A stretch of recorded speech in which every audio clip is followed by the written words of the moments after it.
আসসালামু আলাইকুম রহমতুল্লাহি ওবরকাতুহু। সম্মানিত দর্শক, বাংলাদেশে এক অতি আশ্চর্য ঘটনা ঘটেছে। শহীদ প্রেসিডেন্ট জিয়াউর রহমানের হত্যাকারী হিসেবে পরিচিত একজন সাবেক মেজর তিনি ধরা পড়েছেন।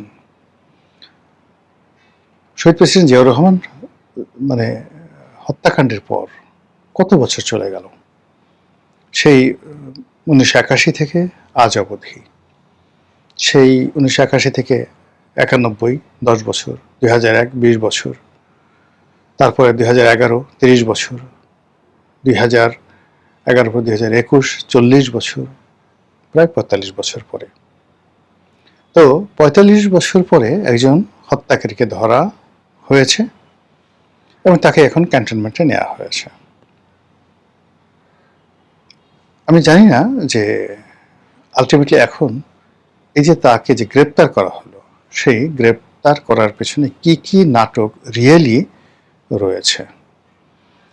2 নম্বর হলো যে এই কাজটি এই মুহূর্তে কে করেছেন, কেন করেছেন, কি কারণে করেছেন। This is a huge question. দ্বিতীয়ত যে বিষয়টি হলো যে এই ঘটনার সঙ্গে আমাদের সেনাবাহিনী কতটা জড়িত, বিএনপি কতটা জড়িত, কিংবা বিদেশি চক্রান্ত কতটা জড়িত, এটাও আমরা জানি না। তবে এতকাল পরে এই ঘটা করে এই সময়টিতে শহীদ প্রেসিডেন্ট জিয়াউর রহমানের একজন হত্যাকারীকে যেভাবে গ্রেপ্তার করা হলো, এটা রাজনীতিতে ভীষণ রকম সাসপেন্স তৈরি করবে, রোম্যান্স তৈরি করবে, অনেকগুলো উইন্ডো খুলে দেবে চক্রান্তের, এবং সরকারের বিপদ এবং বিপত্তি বাড়িয়ে দেবে। এই মুহূর্তে সরকারের যে সকল গুরুত্বপূর্ণ কাজ রয়েছে, সেই কাজগুলো থেকে সরকারের যে মন এবং মানসিকতা একটা নির্দিষ্ট জায়গাতে ডাইভার্ট করে দেওয়া হলো। এখন ধরুন, যদি এই ভদ্রলোকের বিচার সরকার ঠিকমতো না করে, তাহলে সবাই বলবে যে তারেক রহমান সাহেব তার পিতার হত্যাকাণ্ডের বিচার চাচ্ছেন না। আবার যদি তিনি বিচার করেন, তখন বলবেন যে দেখো দেখো দেখো কত বড় প্রতিহিংসা পরায়ণ, এত বছর পরে সে খুঁজে খুঁজে তার পিতার হত্যাকারীকে বের করেছে এবং সে প্রতিশোধ নিচ্ছে। এক পক্ষ বলবে বাপের বেটা, বাপের উপযুক্ত শেখ হাসিনা কেবল তার পিতার হত্যাকারীর বিচার করেনি, তার চেয়েও তার পিতার হত্যাকারীর বিচার করতে বদ্ধপরিকর, এবং এই বিচার চলমান থাকবে। এই বিচার কিভাবে চলমান থাকবে? যেমন প্রতিটি হত্যাকাণ্ডের পেছনে দুটো ঘটনা থাকে। একটা হলো মিলিটারি, মানে এই ধরনের সামরিক কুয়ের ক্ষেত্রে একটা মিলিটারি ইনভলভমেন্ট থাকে, আর একটা হলো সিভিল অ্যান্ড পলিটিক্যাল, তাদের একটা ইনভলভমেন্ট থাকে। আমাদের দেশে যে কটা সামরিক কু হয়েছে, ক্ষমতার পট পরিবর্তন হয়েছে, যেগুলো নির্মম হত্যাকাণ্ড ঘটেছে, প্রায় সবগুলোর সঙ্গে একটা পলিটিক্যাল কানেকশন ছিল। পলিটিক্যাল কানেকশনের সঙ্গে আবার একটা সিভিল সোসাইটির কানেকশন ছিল। এখন যেমন দেখা গেল যে পিনাকি ঠিনাকি এরা যে কোনো কাজই ডেইলি স্টার, প্রথম আলোর একটা সক্ষতা খুঁজে পায়। ঠিক এরকম ঘটনা কিন্তু পাকিস্তান জামানাতেও ছিল। ওই সময়টাতে পাকিস্তানের পক্ষে সেই পূর্বদেশ, অবজারভার, এদের মালিক হামিদুল হক চৌধুরী, তারা যেভাবে কাজ করেছেন, আবার সেই পাকিস্তান রাষ্ট্র প্রতিষ্ঠার পেছনে দৈনিক আজাদ পত্রিকা, মাওলানা আকরাম খাঁ, তাদের একটা বিরাট ভূমিকা ছিল। আবার পাকিস্তানের বিরুদ্ধে অ্যান্টি স্টেট যে পলিসি এবং বাংলাদেশ বিনির্মাণে যে কয়টি পত্রিকা, তাদের মধ্যে ইত্তেফাক, সংবাদ, তাদের একটা অত্যন্ত গুরুত্বপূর্ণ ভূমিকা এখানে ছিল।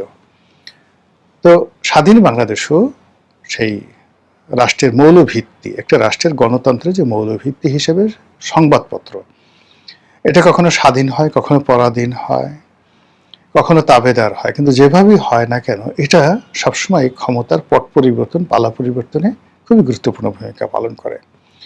তো সেক্ষেত্রে শেখ হাসিনার উত্থানে যেভাবে সাংবাদিকদের ভূমিকা ছিল, সংবাদপত্রের ভূমিকা ছিল, পতনের ভূমিকা ছিল, ইউনূসের উত্থানে, ইউনূসের পতনে, আবার তারেক রহমান সাহেবের উত্থানে, তারেক রহমান সাহেবের পতনে একই ঘটনা কিন্তু এই সংবাদপত্রগুলো ঘটে যাবে বা ঘটাবে।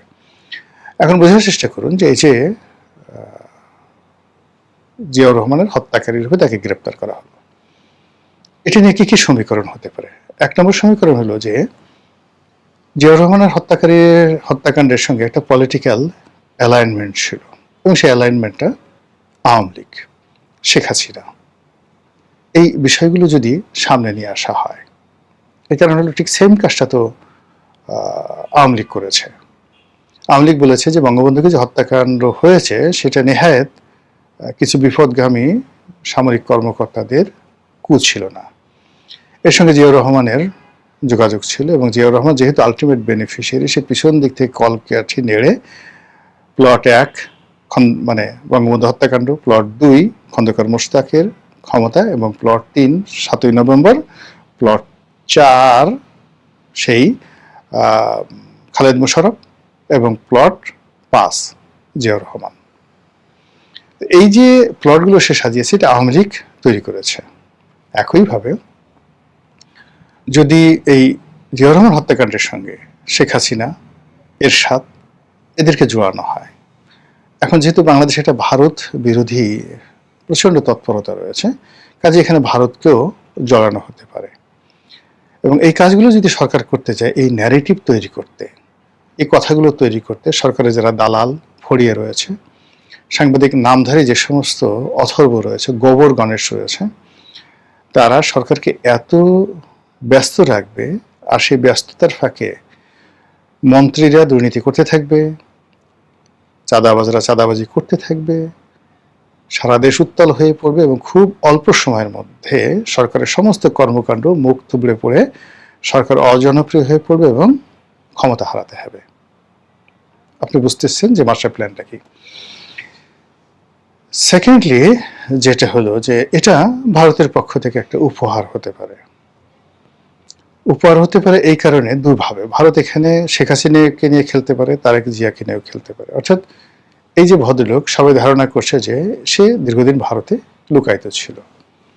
ইতিপূর্বে ক্যাপ্টেন মাজিদ নামক একজন ভদ্রলোককে ভারত উপহার দিয়েছিল শেখ হাসিনাকে, যখন শেখ হাসিনার সঙ্গে তাদের সম্পর্ক উন্নয়নের দরকার ছিল। ঠিক এই সময়টাতে বাংলাদেশ এবং ভারতের সম্পর্ক তলানিতে, বিএনপির সঙ্গে তারেক জিয়ার সঙ্গে দিল্লির সম্পর্ক আরও তলানিতে, আমাদের যে মিলিটারি পয়েন্ট অফ ভিউ বা নিরাপত্তার যে বিষয়গুলো রয়েছে, এদেশের দক্ষিণপন্থার উত্থান ইত্যাদি বিষয়গুলো যদি আপনি কল্পনা করেন, সব মিলিয়ে আপনি দেখবেন যে we are passing a very critical time, যেটা কখনই আমাদের ইতিহাসে অতীতে ছিল না। তো সেই দিক থেকে ভারত যে কোনো মূল্যে বর্তমান সরকারের কাছাকাছি আসতে চাচ্ছে, এবং সেই কাছাকাছি আসতে গিয়ে যদি এইরকম একটা ঘটনা ঘটিয়ে থাকে, তারা উপহার দিয়ে থাকে তারেক রহমানকে খুশি করার জন্য, তাহলে সেটি হজম করার ক্ষমতা তারেক রহমান সাহেবের নেই। এবং এই কাজ করতে গিয়ে সেনাবাহিনীর মধ্যে বিভেদ তৈরি হবে, বিসংবাদ তৈরি হবে, অনেকগুলো কেসে করতে সাপ বের হয়ে যাবে, এবং সরকার আলটিমেটলি বিপদে পড়বে। তো সব মিলিয়ে অবস্থার দৃষ্টি মনে হচ্ছে ঘটনা যেদিকেই যাক না কেন, এটি আলটিমেটলি সরকারের জন্য ভালো কোনো ফলাফল বয়ে আনবে না।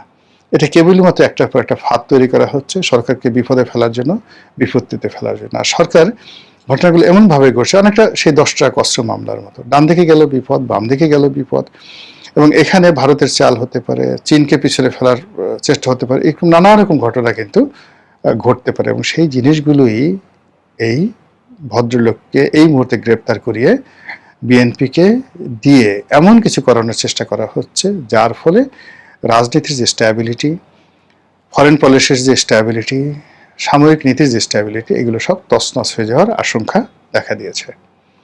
মহান আল্লাহ আমাদের সবাইকে হেদায়েত দান করুন।